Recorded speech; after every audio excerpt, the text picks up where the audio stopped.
Why we blame the military? We blame the military because they have been in control and have in fact been illegally occupying this country with territorial forces since 1863, and you can all see what we've gotten in return for our mindlessly loyal support. Racketeering at home and war profiteering everywhere else. The proof is in the pudding. There it is. It falls even more heavily on the military when you see the records and realize that the Department of Defense, Incorporated, owns and operates all the worst offenders: the NIH, CDC, FDA, FBI, CIA, DOJ, and even the Territorial Congress Incorporated, is owned and operated by them as a municipal corporation housed in the District of Columbia. So all that mismanagement is on them. The pandemic and all the deaths and maiming resulting from it is on them. The fraudulent and illegal military confiscation of American property under the known false pretense that we are enemy combatants in an illegal mercenary conflict that ended, so far as we were led to believe, more than 150 years ago. All that theatre and injury is on them, too. The entire Scottish Corporation Constitution fraud in its 14th Amendment and their continued use of this fraud scheme for over 100 years after this entity went bankrupt is on them, too.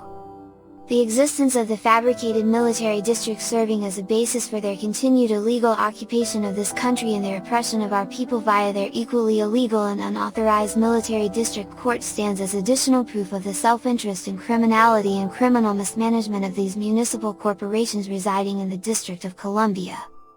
These military districts and their courts were supposed to go away once our courts were re-established in the southern states ex parte Milligan, 1866, and instead, even long after our courts created new military districts for themselves and more military district courts to unlawfully and immorally confiscate property from average Americans under law.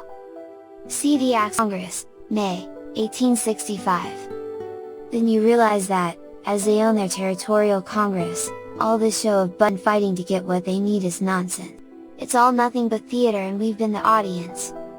Then you realize that, as they own their own territorial Congress, they were key players in having the Congress misinterpret the plenary powers over Washington, D.C. clause in the federal Constitution, so as to create a separate independent, international city-state and use that as the purported civilian government that they answer to. The full stench of the corruption hits. Their territorial Congress was never granted the plenary powers, the American subcontractor was supposed to exercise those, and, the intent and extent of the grant of plenary power was to run the city of Washington, D.C., as a neutral separate federal capital, not as an independent, international city-state that has no business being here. Not once did the US military turn to the American people and say, "Hey, guys, we've got a problem here. You are supposed to be reconstructing the American federal subcontractor and telling us what to do." Not once. Not in over 150 years did they ever turn to their actual employers and tell the truth. And that is what we blame them for, most of all. They clearly wanted to evade our actual civilian control, which is a condition allowing their municipal corporation to exist, and they obviously did evade the control of the lawful government of this country. Now, these same miscreants want to sell us on their digital currency and we are all saying, no, no thanks. This is because the municipal corporations residing in the District of Columbia have pulled all sorts of unlawful schemes with money, too, including passing off their IOUs, Federal Reserve notes, as legal tender under force and duress and not crediting the other side of the ledger, what we gave them in exchange for their debt notes. This accounting error created the appearance of a giant national debt that never in fact existed, and they then charged interest on this non-existent debt, and then, at the end of the day, they bankrupted one of their many municipal corporation franchises and committed bankruptcy fraud by claiming that this non-existent debt and the phony interest on it was our debt. It's not our debt. It's a debt owed to us, to the extent that it ever existed at all. Frankly, digital currency can disappear too conveniently, and it can be used to front another something for nothing scheme too easily, and worst of all, it can be used to create a command and control surveillance matrix that can be politically manipulated to arbitrarily deny our basic right to privacy, and our right to buy, sell, and trade. No, we don't desire or need that, and we won't pay for it or allow it to function on our soil or be misrepresented as anything we approved of or advocated. The answer is, no, and that means no digital currency and no more military script being passed off as legal tender at all. Nothing that seeks to convert a right into a privilege will be abided. That's not in our contract with any of these municipal corporations, and we are offended that they continue to try all these in-runs and changes and pile on extra services we never asked for or ordered from them. We aren't the ones that illegally securitize living flesh. We aren't the ones that illegally and unlawfully substituted a president for the president. We haven't run the biggest money laundering scheme in human history. We didn't fabricate an incompetent and dishonest financial system.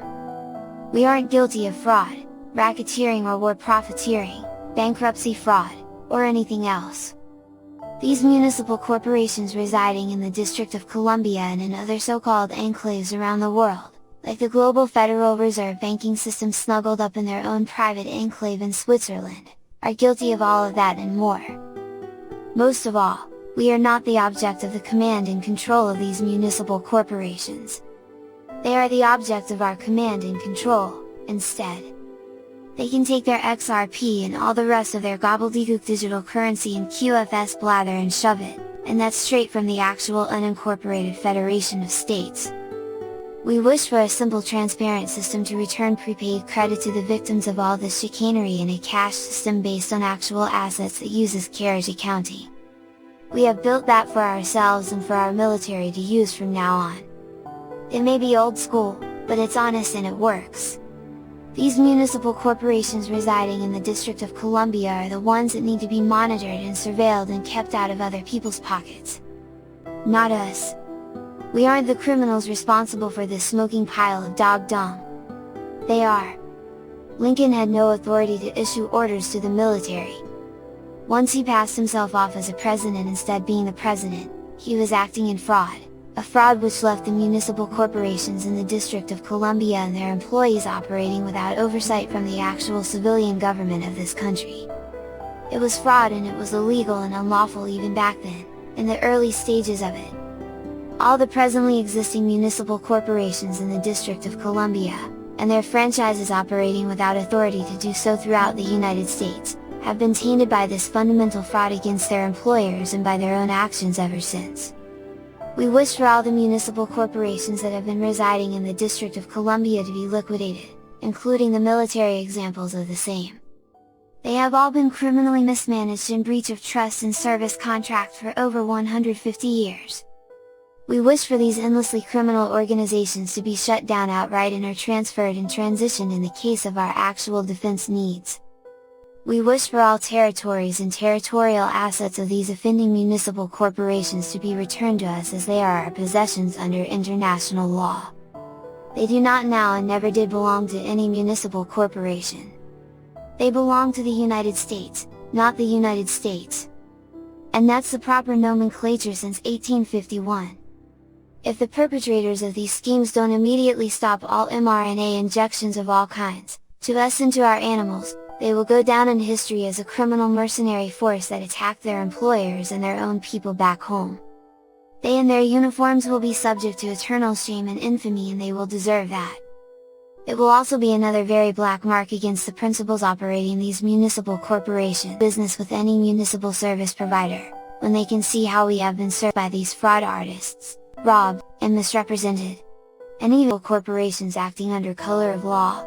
China would have to be crazy to do business with these corporations. So would Ukraine, so would any other nation. The illegal occupation of Britain, the United States, the Old Commonwealth, and most of the countries of Western Europe and Japan by so-called territorial forces speaks for itself, as does their illegal and immoral behavior in the Middle East.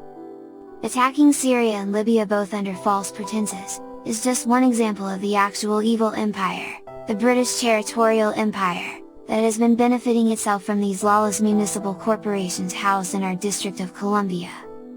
These municipal corporations residing in the District of Columbia and in other enclaves around the world have become famous for their predatory meddling and self-interest in every instance from Angola to Venezuela and Zimbabwe, forcing changes of government, selling weapons to both sides of every conflict, imposing on other governments to allow criminal activities in their countries, stripping the natural resources out of other countries, and all of it adds up to, nobody trusts them and nobody wants to do business with these cretins.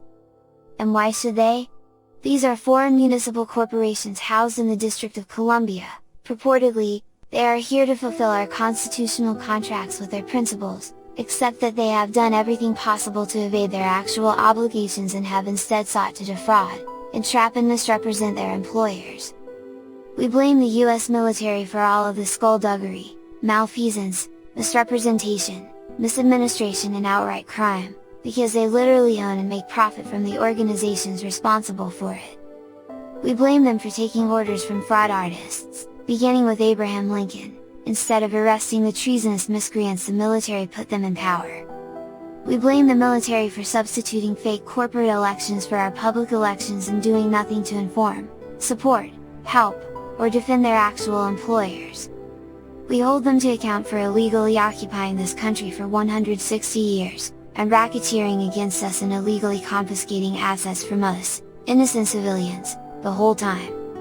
We blame them for their part in the entire litany of unlawful activities carried out by these municipal corporations housed in the District of Columbia and their unauthorized franchises in our states. We blame the US military for the cover-up they've provided themselves, the lies they've told the American people, the misery they have caused at home and abroad for no discernible reason but to accrue more money and more oppressive control over civilian populations.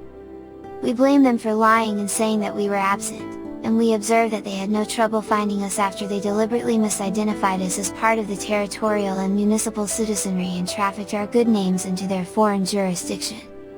We blame the US military for sicking their own municipal employees, like the FBI on us, and for teaching these ignoramuses to call us sovereign citizens and for pretending that we are the problem, when self-evidently, they are the ones that got off track a long time ago.